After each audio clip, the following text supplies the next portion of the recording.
Okay, we are sitting here with Pelican. I forgot your name. Brian. Brian from Pelican. He's going to talk about the inspection. All right, so starting off, we had a roof permit from 2012. That looks pretty typical with what we've seen on the roof. The shingle roof covering looks fine. There's nothing in any need of repair on that. Okay. The rear flat roof over the rear enclosed porch area This here. Oh, has a little bit of ponding on it, and Okay. we note ponding just because it kind of speeds up the aging process on the actual roof covering. Okay. Those modified bitumen roof material surfaces, we usually tell people 10 to 12 years. Living by the water, it might be a little bit faster of a process of actual aging. Okay. And there's so no grade on that roof. There's no. just It's just a barely. flat grade. Yeah, Okay. just all right. barely a slope. And that's typical, right? Yeah, that's something that we see on most flat roofs. Okay. Electrically, 150 amps of power, main panels in the garage. There is room to add breakers if you want to add circuits for Great. anything. Great. The living room fan, which is the one right above us in this front sitting area, the fan's just out of balance. It functions, everything works, it just kind of wobbles when you operate it. Okay. Under the kitchen sink, they used to have a garbage disposal at one point in time. Okay. They took it out, but it still has a live wire that's been improperly terminated. So right now you just see the wire sticking out with those plastic wire nuts on it. Okay. Just need to get that in a junction box with a cover plate so that it's protected. Got it.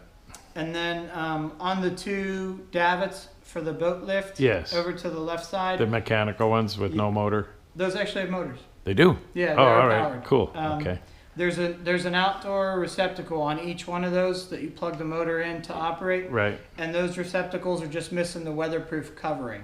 On an exterior outlet or receptacle, we just like to see a cover, keep some of the moisture out of that receptacle. Got it. So, But they're GFI and they're okay. yeah, they're GFI. Okay. Everything looks good how they're wired. Okay. They just need those weatherproof cover. I think they're maybe $4 or $5 at Lowe's. Okay. Are they on a separate breaker? They those, are. Yeah. So it's a dedicated breaker for Yeah. those davits. Okay. Yeah. All right. And then plumbing wise, your water heater's from 2006 in the garage. So we tell people 10 to 15 years life on a water heater. It is functioning. It is getting older. We're just going to say it's advancing in age. Budget to replace it. Got it. um, Okay. It's a 30-gallon G electric unit. Everything looks fine. How it's wired, how it's plumbed. So just kind of run it until Okay. it dies. When they're in the house, in a closet, that kind of thing, we tell people to get proactive on it. But when they're in the garage, if it ruptures, leaks, malfunctions, you're just going to get some wet stuff and a wet concrete floor. So I got it. Okay. kind of just run it till it dies. Okay. And then the only other thing I had plumbing wise, in what looks to be the old laundry room, right kind of between the bathroom and the garage, Yep. there's a utility sink in there. Yes. It's just plumbed with an S trap, which was correct many years ago, but now we've switched over to a P trap. Okay. So it actually has an S trap above a P trap. So you would just want to eliminate that S trap and plumb it right to that P trap. Oh, okay. Straight drop to the P trap. Yeah. Okay. So just a minor thing. The AC system is cooling. It's from 2003. Both the outside compressor condenser and the air handler in the garage, 2003. So it is advancing in age. It's a 4-ton heat pump. We kind of tell people 10 to 12 years and then budget to replace those. Okay. So we will say it's advancing in age, budget to replace, similar to the water heater. Okay. Now, is it a split system? I thought I saw two No, condensers. the other on- one's actually a heat pump for the spa and the pool. Ah, okay. Yeah, so Got it's it. one AC Okay. system for the house and then the heat pump for the pool and spa. Got it. Okay. And then this is going to be in the other section of the summary, just some of the stuff we saw that doesn't fit into the roof, electrical, plumbing, or heating. Some limited pool deck cracking. They've repaired a lot of it. We're not really too worried about it because it hasn't settled out of plane. When that cracks and settles, that's when we kind of get a little bit suspicious as to what's going on. Okay. Concrete's made to crack every 10 feet. If you don't give it an expansion joint, it kind of cracks where it wants to as opposed to where you want it to. So just something that we note. Okay, yeah, because I noticed some hairline fissures around that kind of came up to where the pool foundation coping, is. yeah. And then the biggest one was next to the spa where it Yeah. steps down a little bit. But I guess it's just years of settling. I Yeah, suspect that pool's exactly. about 20 years old. Yeah, I- it looks with to be from the, Yeah, the okay. colors and textures. Okay, so not a huge concern. No. Okay, all right. This next one, you're probably going to want to come and throw rocks at my house. As a home inspector, it's our job to recommend safety issues. We're going to recommend that you put a railing up out there, but Oh, you mean along if you the water? do that, you're going to kill your view. So Okay. do with that what you wish, but like I said, it's just our job to recommend safety issues. So I'm going to recommend you put a railing there. I'm not going to come back and see that you did it. So. Okay, Jeff, I'll get his address for the rock throwing party. And then I just have a note, the interior, the left bathroom behind the kitchen, the rear door to that bathroom that goes to the bedroom just doesn't latch, needs that strike plate to be adjusted. Okay. There is some prior staining in that rear left bedroom ceiling. I put a moisture meter all around it. There's no current leakage. That's right where the flat roof and the shingle roof tie in. Okay. So that's going to be an area you're going to keep an eye on. All right. That's more than likely going to be where that flat roof starts to leak. If it's not out at the perimeter, it's going to be right at that flat roof shingle junction. So that's where the slider door is, Exactly. right Yep, there above right there. up above that slider door. Okay, got It's very faint. Okay. You probably wouldn't see it unless you had a flashlight and you were looking for it. Okay. But that's just something that we'll note in the report. Okay. And then there's been a couple repairs to the living room ceiling. Again, it's probably from something that's happened previously. I don't think it is anything current. I see It a kind of- patch over there in between the two AC vents. Yeah, and then there's two between these two. If you look right up in here, Uh-huh. Oh, yeah. and then right up in here. Yep. These are kind of run under the ductwork from that Okay. attic access. It looks like that ductwork might have been sweating at one point in time. It wasn't wrapped properly and Okay. just kind of deteriorated that ceiling. This one's going to be something roof related because there's no ductwork running from that. It comes down the middle and then splits off into these ducts. So Okay. that one's going to be something roof related. All right. Again, no current moisture, but just something that we note. Okay. And then I have a note that this rear enclosed patio, the rear left room, is actually below grade level. If you look at the rear left slider, we can come take a look at this. Sure. So standing here, you can see that the room slopes to that back right chair. And that's on purpose, right? And that's on purpose because this used to be a patio. Correct. So they wanted the Okay. moisture away from the house. Yep. And if you look back here in this corner, there is some moisture staining down in this baseboard at the bottom. Oh, okay. You do have this nice pool drain here separating the deck from outside from Right. this patio slab. Yep. That's going to be something you're going to want to pay a little bit of attention to just to make sure. Oh, got it. Just to make sure that that drain is functioning Okay. and keeping the moisture out. Okay, because I noticed, I was looking at the cracks, and as you come around the corner, that drain disappears. Yeah, and then it's there's more than this. likely plumbed here and run out through the seawall, but I couldn't see it. Oh, okay. Is this crack something to be concerned where the pool deck meets the foundation It's of the just house? a little bit of settlement in this main slab right here. Okay, Yeah. could there be a risk of water penetrating under the foundation or anything like that? There could be. It might not be a bad idea to just seal that up with some kind of caulking or silicone. Okay. I don't think it would be something that I would particularly worry about, but Okay. it is something to definitely note. Yep. All right. And then moving on to the pool, the pool heater, the spa heater is very badly deteriorated and I could not get it to function. The spa heater, that's the spa black heater. unit over there. So as of right now, you basically have a big pool and a little pool. So if you would like a heated hot tub spa, that's going to be something that you're going to want to have replaced and spend a little bit of money on. Okay. So And if you look becau- at these fins, here I'll take it. Good. If you look at these fins, over here is what it should look like, how they're all lined up vertically next to each other. And then here you can see how many are actually missing and deteriorated. Unfortunately, this saltwater air is very hard on components and parts that are exposed to it. So this Okay. thing is kind of past its prime and I could not get it to run. So Okay. this is going to be the heater for the spa and the pool, something that would need to be replaced. Okay. And that's a saltwater unit, so that's probably a little pricier than a normal. It's actually just a normal heat pump because what it is, the water runs through it Yeah. and then gets the humidity and the moisture added to it and then pumped back through the pool. Okay. Similar to a heat pump in a house, it just does the opposite for the pool. It heats the water Got it. instead of cooling the water. Okay. And then we do have a little bit of minor leakage at the actual pool equipment. Nothing of any real concern. You can just see some moisture at the bottom of the filter. And then the pool light, I could not get the pool light to come on. Okay. The spa light does, and they're wired off the same circuit. So it has power, it's just more than likely a bulb with the pool light. Got it. Okay. Okay. Got it.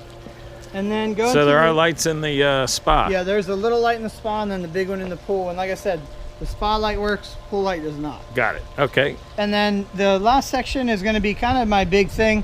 The seawall is in kind of typical condition to what we see from a seawall this age. It's getting to the point where you're going to have to spend some money on it. I know you have a seawall inspection Thursday. Yes. Rube's the best one in town. He'll be able to tell you a little bit more detailed as to what steps you're going to need to take to repair or replace it. But you do have some cracking in the cap. The cap is settled and heaving away from the wall, which we like to see a continuous cap all the way across the wall. So what you actually have is those seawall panels are individual vertical panels set side by side. And then they pour a continuous cap across the top out of concrete to keep those panels from adjusting, settling, moving out of plane. So right now that cap is cracking and settling and heaving and just doing a whole bunch of crazy business, and it's letting those panels move a little bit over time. So that's going to be something that you're going to have to spend some money on. You do have some horizontal cracking in the actual vertical panels as well. What they do when they replace a seawall is they leave your existing wall and they'll actually build a new one out in front of it and then have kind of a double setup there. So that's more than likely something that you're going to have done. Should we walk the wall real quick? Yeah, You we want can. to point? Okay. Yep. All right. Yeah, it's a long wall, so that's important to know. Yeah, it is kind of a long wall on this property. It's 140 feet. Man, that fog's just hanging in there today. Look at that. And I got stuck in the traffic on 275 for the Skyway being They had it closed, the Skyway it's today. still closed. Really? Yeah. Wow. Okay. So, Go ahead, kinda- Brian. I'm sorry. so kind of looking at it here, you can, if you stay there, I'll point it out. Okay, cool. So you kind of have some cracking across the top of the cap. They've obviously done a repair here. The repair is cracking again. And then as you come down, you see that there is more cracking and spalling along that actual cap. Spalling is when the rebar inside the wall gets any moisture on it, that metal rebar will rust and it'll actually pop chunks of that concrete off. When anything metal rusts, it's going to gain diameter and it's going to push the concrete apart.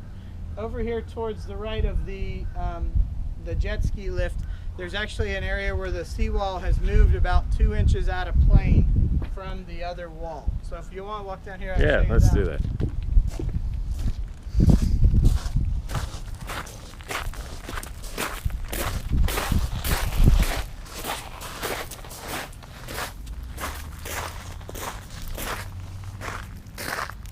So kind of looking at the seawall here, you can see that it's obviously moved a couple inches away from each other. They've had some erosion problems here. This is kind of the low spot of your yard. They've put these landscape edging pavers in here to kind of try and hold some of this moisture or hold some of this soil back. It's doing as much as it can, but you're obviously still getting water running down through here. If you look kind of by Dave's foot here, you can see that the gravel is just kind of falling down in behind the seawall. Oh, I see. So, Okay. like I said, this is unfortunately the low spot in your yard. So when they do the seawall, it might not be a bad idea to have some kind of secondary drain here, run out through the existing wall and then out through the new wall as well to get that water out as opposed to creating hydrostatic pressure behind it. Okay. So something to definitely kind of think about. And I'm sure Rube will see that and kind of suggest that as well. Okay. Yeah, I Um, see the rust marks you're talking about here. Yeah, this is that's the rebar kinda- that's rusting. Kind of typical with it. Yeah, this is either rebar or sprinkler staining. Okay. Depending on where the last sprinkler is. Looks like the neighbor had their wall redone. Yeah, when they set out farther like that, that's your sign that they've had it redone. Okay. Got So it. more than likely yours will kind of be similar to that once you replace it. See. Okay. And All right. then the jet ski lift does operate. The only note I have on that, it's not wired permanently like the boat lift davits are. So there's no receptacle here. This plug, you have to run an extension cord back to the house, plug it in, and then operate the lift. So Okay. just something to know. Good. The wooden dock, some of the fasteners are rusted and deteriorated. Some of the wood framing on the dock is just kind of weathered and deteriorated. Underneath. No, actually the planking and then those kind of vertical supports on that lower lift. Oh, okay. All right. it's not to the point where you'd have to replace it, but it might not be a bad idea to spend a little bit of money to just repair what you kind of have. Okay. And then talked about that. So that's it. Okay. I'm going to type it up tonight. I got your email from Dave, so I'll have it emailed to you tonight. You know, it might be 9 or 9:30, but will be tonight. Once you get the email, my cell phone number will be on the email it comes from. If you have any questions, call me, text me, email me, whatever's easier for you, and just let me know. Even if Okay. it's, hey, what's the middle picture on page 37? Any questions at all, just definitely don't hesitate to get in touch. Okay. Do you think the seawall now represents an immediate remedy, or is it an insurability issue at all, do you think? I'm wondering if they can put it off for a while, or if they need to do it. It's definitely my top priority with the house. Obviously, your roof's new, the AC is older, but it's working. The water heater's older, but it's working. The pool's working. You know, you don't have a pool heater, so that might be a priority to you. Might not. Just kind of depends. This seawall is going to be something you're going to spend some money on, probably either first or second moving in.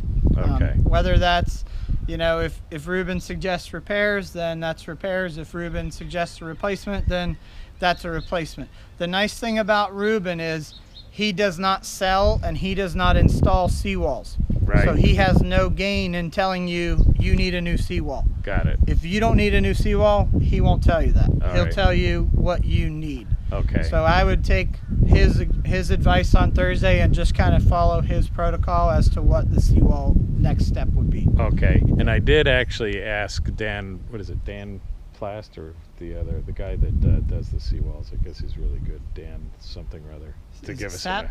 Dan Sapp, yeah, Dan Sapp, to do an estimate on Okay. replacing the seawall. So we'll have that plus Very good. Ruben. Okay, that's it. And thank you very much, Brian. problem. Very thorough job. I No appreciate problem. it. Yeah. It was nice to technically meet you. Okay.